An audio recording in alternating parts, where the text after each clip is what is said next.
Hello বন্ধুরা, আজ চলে এসেছি বাঁকুড়ার বহু প্রাচীন একতেশ্বর ধাম শিবের মাথায় জল ঢালতে।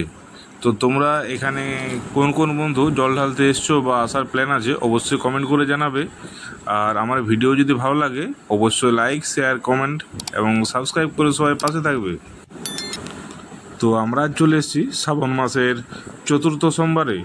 তো তোমাদের পুরো ভিডিওটা দেখাবার জন্য আমি অবশ্যই একদম বিকেলবেলা এসেছি, পরিষ্কার পরিচ্ছন্ন এবং পুরো নির্ভুলভাবে ভিডিওটা যাতে তোমাদের সঙ্গে তুলে ধরতে পারি।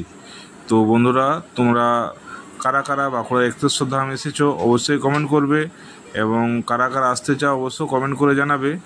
আর ভিডিওটা বেশি বড় করব না, কারণ পুরো মন্দিরে আমরা চলে এসেছি। তো অনেক জাগ্রত মন্দির, এই মন্দির অনেক প্রাচীন এবং পুরাতন এবং খুব জাগ্রত।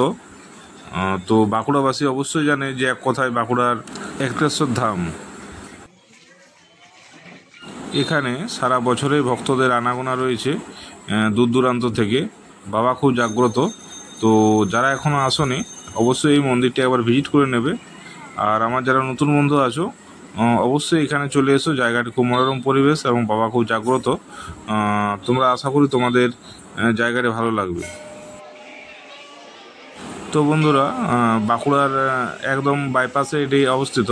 তো যারা বাঁকুড়া ধরলাং থেকে আসতে চাও, বাঁকুড়া ধরলাং থেকে বাঁকুড়া হেভি মোড় যাওয়ার রাস্তাতে বা বাঁকুড়া টাউনে আসার রাস্তাতে 1 থেকে 1.5 কিলোমিটারের মধ্যে পড়বে ডান দিকের রাস্তাতে। এবং যারা বাঁকুড়া টাউন থেকে বা দুর্গাপুর থেকে আসতে চাও অবশ্যই বাঁকুড়া বাইপাস থেকে ছোট গাড়ি বা বাস ধরেও আসতে পারবে। 1 থেকে 1.5 কিলোমিটারের মধ্যে আশা করি তোমাদের এই মন্দিরটি পেয়ে যাবে।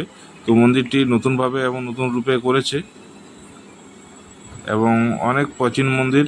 এবং তো দেখতেই পাচ্ছ এটা ভক্তদের বসার জায়গা। সারা বছরেই ভক্তদের আনাগোনা প্রচুর পরিমাণে রয়েছে এখানে। আর আমরা এসেছিলাম শ্রাবণ মাসের চতুর্থ সোমবারে, কারণ ভিডিওটা তোমাদের পুরোটা যাতে দেখাতে পারি।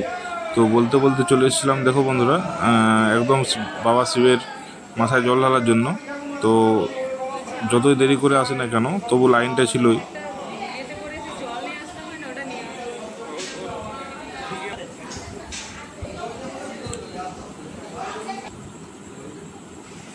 তো বন্ধুরা অবশ্যই জানাবে কারা কারা এখানে পুজো দিয়ে গেছো বা আসতে চাইছো পুজো দিতে।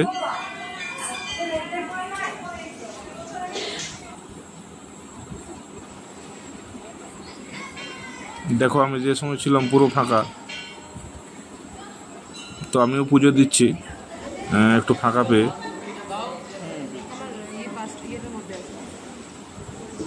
তো পুজো দেওয়া হয়ে গেল। দেখো শিবের মাথায় পুরো জলে ভর্তি হয়ে গেছে। ঠাকুর মশাই আসছে, জলটা ফেলে বাইরে নিয়ে আসছে।